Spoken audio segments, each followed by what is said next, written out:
अगर आप हो ची मिन सिटी का प्लान कर रहे हैं तो एक दिन मेकोंग डेल्टा और कूची टनल्स का प्लान ज़रूर करिए।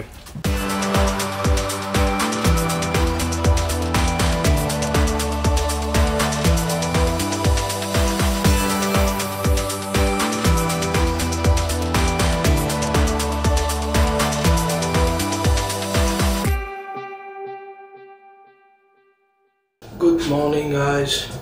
अभी माइक नहीं लगाया है क्योंकि बहुत जल्दबाजी में निकले हैं। अभी बज रहे हैं 6:45। हम जा रहे हैं यहाँ से कूची टनल्स और मेकोंग डेल्टा के ट्रिप पे।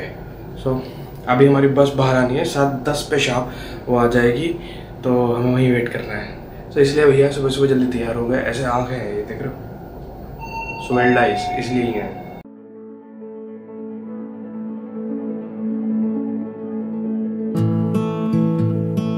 अभी हम जा रहे हैं Cu Chi tunnels. Cu Chi tunnels basically tunnels initially जो बनाई गई थी during the Indo China war.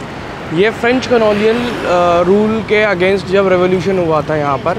हाँ, हमारी वो आ गई है कैब बस। तो उस टाइम पर ये टनल्स बनाई गई थी।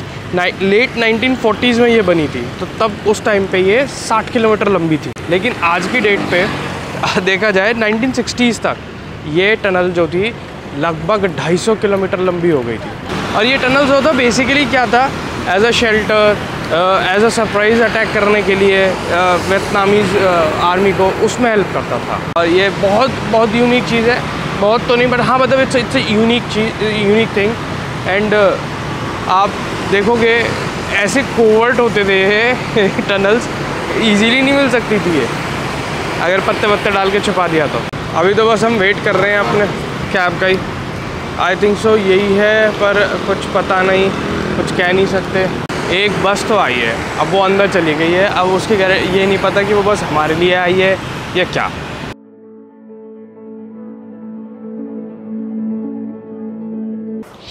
तो जैसे ही हम अपनी वैन में बैठे तो हमें मिले ये महानुभाव। इनका नाम था मिस्टर लैम, और भाई साहब ये हमारे टूर गाइड थे।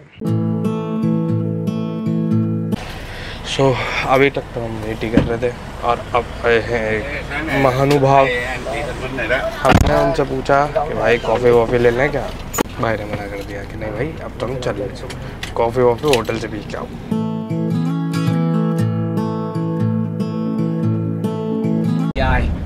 GI stand for government issue. Anything related to the American, you can call them GI. तो ये जो मिस्टर लैम बता रहे हैं वो ये है कि जब वियतनाम वॉर हो रही थी तो अमेरिकन सोल्जर्स ने वियतनाम में वेजिटेशन ख़त्म करने के लिए, ताकि वो वॉर इजीली लड़ सके, एजेंट ऑरेंज करके एक केमिकल वेपन छोड़ा था। उसके वजह से जेनेटिक डिफॉर्मेशन हुई थी जो आज तक भी लोगों में पाई जाती है। ऊपर से कई सारे ऐसे दबे हुए IEDs और ऐसे मिसाइल्स, बॉम्ब्स वगैरह, माइंस वगैरह हैं जिनकी वजह से आज तक भी लोग गलती से जब खेती करने जाते हैं तो उस पर पैर रख के अपने या तो पैर गंवा देते हैं या अपनी ज़िंदगी। इसलिए मिस्टर लैम ने हमारा पहला स्टॉप भी रखा क्या, लैमफेट कंपनी हैंडीकैप्ड हैंडीक्राफ्ट्स। ये एक ऐसा लोकेशन है जहाँ पर यही एजेंट ऑरेंज जो अफेक्टेड लोग हैं, जो हैंडीकैप्स हैं, वो लोग अपने हाथों से ही अलग अलग क्राफ्ट्स की चीज़ें बनाते हैं, पेंटिंग्स बनाते हैं, कप्स के ऊपर डिज़ाइन बनाते हैं। सो यहाँ के स्टाफ ने हमें पहले पूरा ब्रीफ करा कि ये जो स्पेसिफिक आर्ट है ये क्यों यहाँ के लिए स्पेशलाइज्ड है, क्यों ये इम्पोर्टेंट है, क्यों ये इतनी इम्पोर्टेंस रखती है, और क्यों ये एक स्पेशल आर्ट फॉर्म है।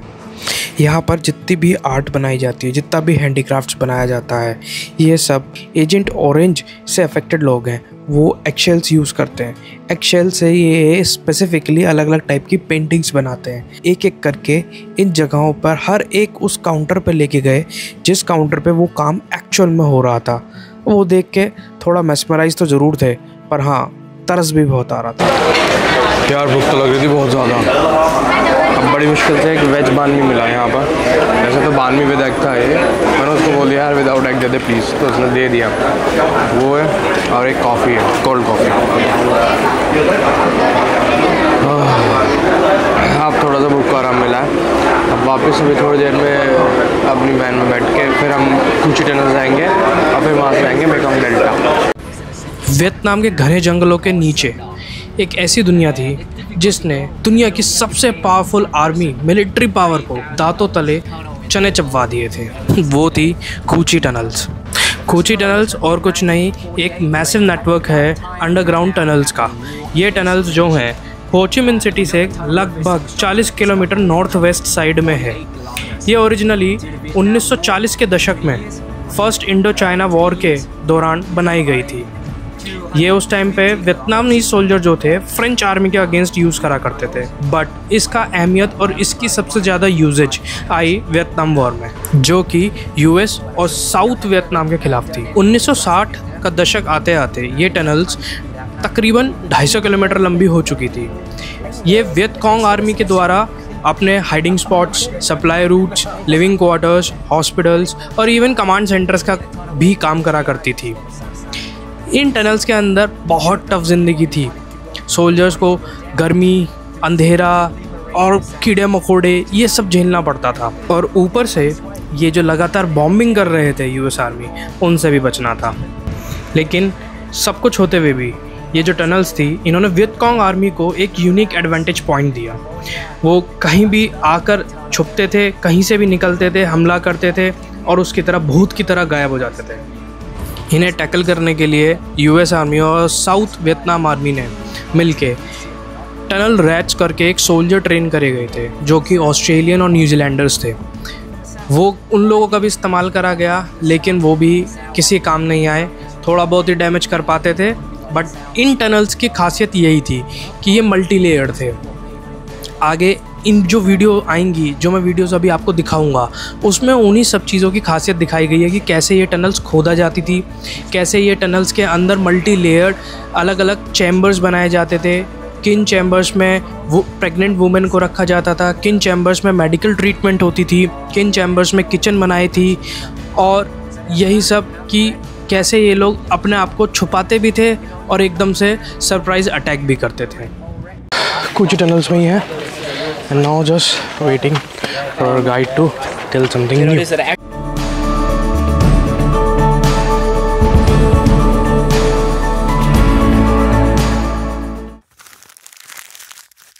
ये एक तरीका था जिस तरीके से ये लोग उस टाइम पे वॉरफेयर के टाइम पे ट्रैप करते थे। It was a booby trap kind of a thing कि आओ, घुसो, गिरो, सरियाँ छाती में खाओ और चले जाओ दुनिया से। ये गोरिल्ला वॉरफेयर टैक्टिक्स थी। Obviously they were outnumbered, out powered, तो कहीं ना कहीं से तो उन लोगों को वो चीज़ें करनी थी। टनल्स में एंट्री, या श्योरली, ये देखो। And what is it? This is a door to the system underground, the secret entrance. And that's how you see, small, right? But we made it bigger already for the tourists. Original size was like just like my hand. Every 2 square meters, we're under control by a group. One group, 100 people. So when we dug the tunnel, we dig based on the biggest person of the group. If he fits, everyone will fit. You know, you couldn't dig like that. No, you have to dig from the underground. You have a small hole like that. And that's why we just control very small area. Everything our team make, we remember clearly. I could guide you around in my tunnel, but I could move further a bit. I will contact another guy and a group control that area to guide you. Just अभी इन्होंने जो हमें अभी तक briefing दी है वो ये है कि ये पीछे टनल्स देख रहे हैं आप, ठीक पीछे जो मेरे टनल है, ये छोटी एंट्रेंस अभी भी कम से कम 4 इंच बड़ी कर रखी है। ये बस इतनी एंट्रेंस हुआ करती थी और उतनी ही एंट्रेंस में ये लोग अंदर घुसा करते थे और बाहर निकल करते थे। And there is a spider web of connected tunnels, तो वो नीचे आपस में घूमते रहते थे, जाते थे। We go closer. Don't wear the white color, go to the tunnel. We have a different color, cover. Happy?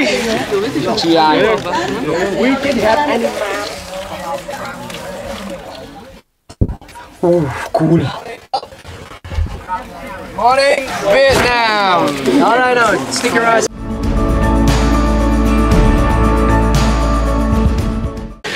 अभी पीछे जो आपने टनल्स देखी थी, जो मैंने अभी दिखाई, वो टनल एक्चुअल में कोलैप्स हो रखी है, थोड़ी सी बड़ी होती है वो और ये लोग यहाँ से बाहर निकल कर सीधा शूट करते थे, गोली मारते थे, और गोली मारने के बाद वापस जहाँ से अभी मैंने आपको घुसने का वो प्रोसेस दिखाया था, वहाँ से बाहर निकल कर दूसरे एंगल से उनको शूट करते थे. So this way they remain covert and more over पता भी नहीं चलता था और हमला भी कर देते थे. So this was quite smart. And if कोई कोशिश करता था उस टनल में घुसने की, तो जनरली जो ट्रूप्स होती थी वो फ्लैश लाइट लेके या वैसे लेकर उसके अंदर घुसती थी. बट आपको पता ही है, अंधेरे के अंदर flash light is like setting ducks, तो सीधी गोली खानी पड़ती थी उन्हें. ये ओरिजिनल साइज़ है टनल का. Can I go in? No. Later. Oh, sure. It's the original size of a tunnel, huh? 2 direction. 2 directions, तो एक इस साइड होगा, the other side is this one. Too high, yeah. It was a small entrance. But we took a bigger for you to imagine what is underground. On the right, it's connected to the river. Just 1 kilometer. Later, we will see the river. So we dug a tunnel, you got a soil. A lot. We carry straight to the river. I'll put a soil into the bomb crater. Alright, few red paddies. One time the jihadists saw the river and they took the river. Boom to the tunnel drowning. People underground came up. But the tunnel higher than the river, 15 meters. You see, when we came here, we walk up to the mountain. So that's why never flooding here.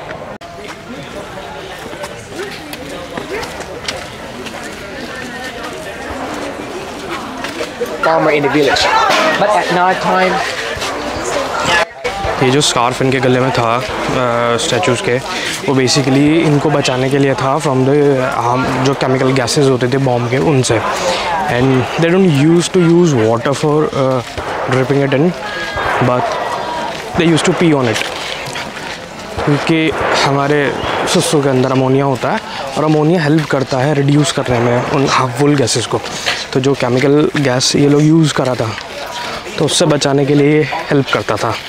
और दूसरा, ये लोग sandals पहनते थे ताकि squeaking आवाज़ या वगैरह कुछ ना हो, और हल्का होता था. दूसरा, ये ट्रेंचेस ऊंचाई पे थोड़े से बने हुए हैं, और ये सारी थोड़ी सी ऊंचाई पे है, क्योंकि जो ओरिजिनल बनाई थी सबसे पहले, वो इन लोगों ने बॉम्ब डाल के नदी से बहा दी थी. ये जो आप देख रहे हो, ये एक परफेक्ट एग्जांपल है एक स्मार्ट वेंटिलेशन सिस्टम का, क्योंकि कूची टनल्स के अंदर हवा अंदर और बाहर जाने का कोई रास्ता नहीं था, तो इस तरह की नकली बाम्बियों का ये अपना एयर वेंटिलेशन सिस्टम उन्होंने इन्वेंट करा हुआ था. और अमेरिकन सोल्जर्स अपने साथ K9 यूनिट्स लेके चला करते थे, तो वो उससे प्रिवेंट करने के लिए कई बार ऐसे ही एयर वेंट्स के ऊपर ये लोग मिर्च या कोई दूसरा मसाला ये सब उसके आसपास डालते थे, वो ये ना पकड़ पाए कि अंदर वियतकॉन्ग के सोल्जर्स या फिर उनकी फैमिलीज अंदर छुपी हुई हैं. ये वही टैंक है जो GI फोर्सेस यूज़ करती थी. ये जो होल्स देख रहे हैं ना, ये these are the actual AK-47 bullet holes. ये घुस नहीं पाई होंगी ये वाले बुलेट्स, इसलिए केवल डेंट करके रह गई आर्मर में. हुआ क्या, ये टैंक जो था एक टैंक माइन पे पड़ा और इसके ये टूट गए थे. जो उसका होता है ना, वो चेन सिस्टम टूट गया, तो वो मूवमेंट कर नहीं पाया. फिर उसके बाद उन्होंने इस पर हमला करके इसके अंदर के लोगों को टपका दिया. इस तरीके से शेल्स को यूज़ करते थे. जो शेल्स इनके ऊपर इस्तेमाल करे गए, उन्हीं शेल्स को यूज़ करके दे यूज़ टू ऐसे nice utilization of the resources by the Vietnamese people. These are the markings and here is the tunnel. ये ओरिजिनल साइज़ है टनल का जो उस टाइम पे हुआ करती थी. Guerrilla warfare back that time was very famous. उस टाइम पे काफ़ी ये अमेरिकन्स के नाक में दम कर रही थी, पता नहीं चल रहा था उन्हें हो क्या रहा है उनके साथ. तो इसलिए मुझे गुरिल्ला वॉरफेयर के बारे में जानना और उसके हिस्ट्री के उसमें रिलेटेड मेरे को काफ़ी इंटरेस्ट आता है भाई, सीरियसली. बट काफ़ी इंटरेस्टिंग चीज़ें हैं. क्या अच्छा यूज़ करा है नेचुरल रिसोर्सेज का, क्या क्या चीज़ें अवेलेबल थी उस टाइम पे, उन चीज़ों से उन्होंने वेपन्स बनाए, सारी चीज़ें करी. एंड लिटरली टैंक माइंस, एक स्टिक हर एक तरीके से बहुत बढ़िया।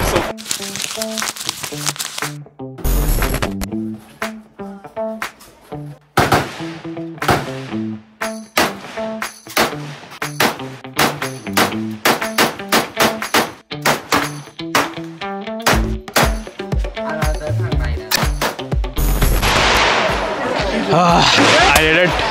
कर ली मैंने। AK-47 चलाई। लोग कहते थे बहुत पुश लगता है यार, इतना बड़ा पुश तो लगा नहीं। सो मज़ा आया भाई। आओ तो यहाँ इसे ज़रूर ट्राई करना, मेरे को तो पूरा मज़ा आया। और हाँ एक चीज़ और भाई, मैंने देखा बहुत सारे वियतनाम में अभी भी इंडियन कपल हनीमून पे आ रहे हैं। अरे भाई चुप, गर्मी में क्यों कर रहे हो शादी? Make it big area away. So one team here, one team there. So underground we connected. But you know it gets mixed. So when we duck, we knock, we follow the sound. In the rainy season, we duck like 12 meters one day. In the dry season, only 6 meters one day. ये जो अभी मैंने पीछे देखा था, this was the method जिसके through ये लोग टनल्स को डिग करा करते थे। और भाई कोई रस्सी नहीं, कोई कुछ नहीं, कोई सीढ़ी नहीं, कुछ नहीं, सीधा नीचे गड्ढा खोदना, उसमें से क्लाइंब करके वापस आना ऊपर, एंड फिर उसके बाद जो भी है आप नीचे ही नीचे से ऊपर की तरफ गड्ढा खोदते चले जा रहे हो। टनल्स ऐसे ही डिग करी थी और ये सारी की सारी स्क्वायर शेप में है। You know how to settle? We created in 1947. What's different? You see my feet put out like this. No, the right way. You have to put a strap in the front, back like that. Small feet, your feet. Yeah, I turn it. Now Sam, you put it on. You walk this way. But the GI thought you walk this way. interesting. सो ये अभी था, ये इनके sandals बनते थे और ये reversible होते थे। आप इनको रिवर्स करके भी पहन सकते थे, बिकॉज इसको पहनने का तरीका ऐसा नहीं है कि आपने स्लिप ऑन करा और पहन लिया, जैसे आज के स्लिप ऑन्स होते हैं। तो फ्लिप फ्लॉप से थोड़ा डिफरेंट हुआ करते थे। ये आप उसमें दिखाया भी था कि वो कैसे उसको खड़ा करता था। ऊपर के स्ट्रैप्स हैं, स्ट्रैप्स को एंटेंगल करेगा और फिर उसके बाद पहनेगा ताकि वो फिट हो सके। These bamboos are 30 years old.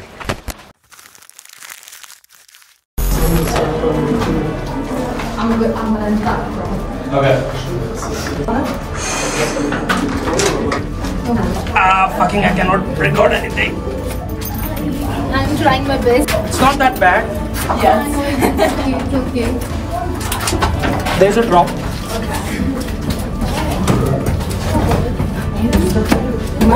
Duck walk.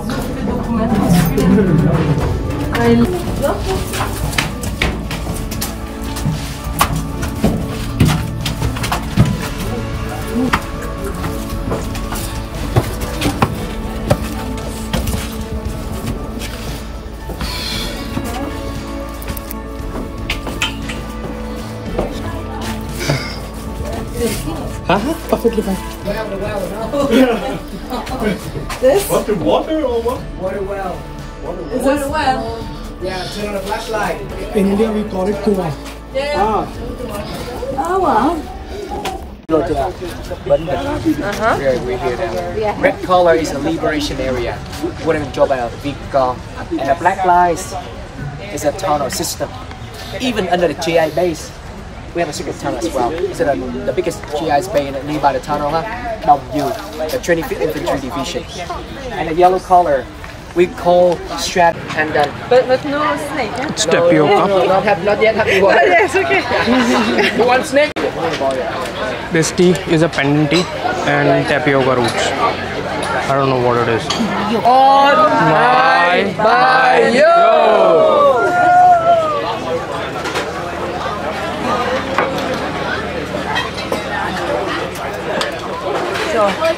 जैसे हमारे यहाँ चाय होती वैसी है। चलो सुन लो। Kitchen chimney. The kitchen was created in 1954, and the soldier who created it, we write his name over there, Hoang Kam Kitchen. And you know this tunnel I told you is the longest tunnel in the world, but not anymore at the moment. The tunnel longer in Gaza. Yeah.